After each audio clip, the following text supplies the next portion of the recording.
Sir Topham Hatt came to the station to catch his train. "Hello," he always said to Thomas. "Don't let the silly freight cars tease you. Remember, you have an important job as a special helper in the train yard."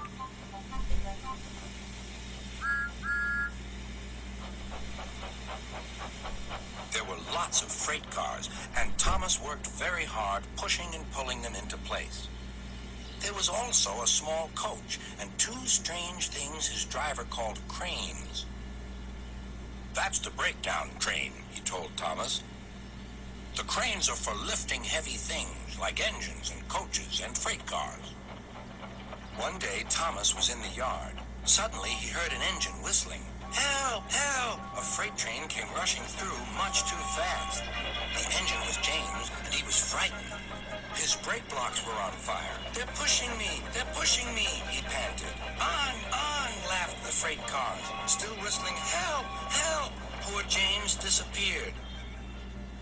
"I'd like to teach those freight cars a lesson," said Thomas the tank engine.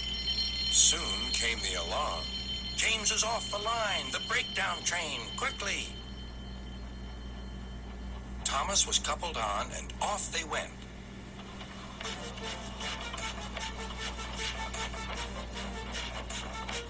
Thomas worked his hardest. "Hurry, hurry, hurry," he puffed.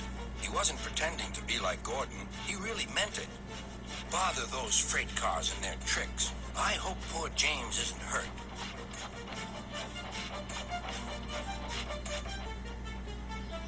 James's driver and firemen were feeling him all over to see if he was hurt.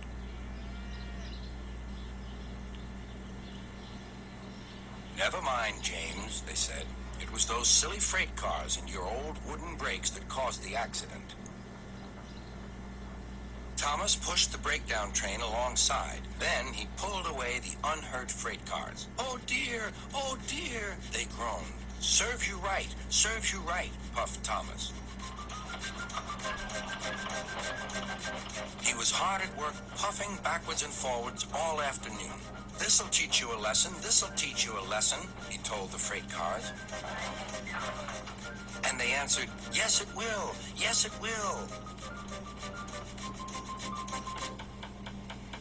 They left the broken cars. Then, with two cranes, they put James back on the rails.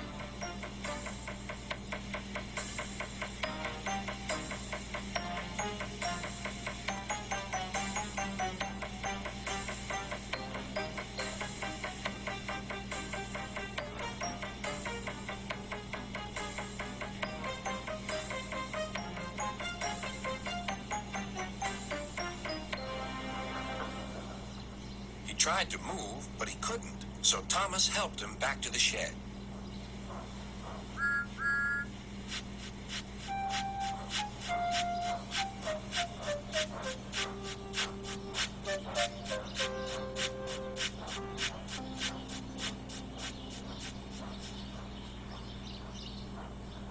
Sir Topham Hatt was waiting anxiously for them.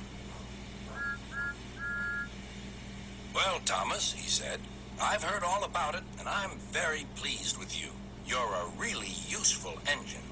James shall have some proper brakes and a new coat of paint, and you shall have a branch line all to yourself." "Oh, thank you, sir," said Thomas. Now Thomas is as happy as can be. He has a branch line and two coaches called Annie and Clarabelle. He puffs proudly backwards and forwards with them all day.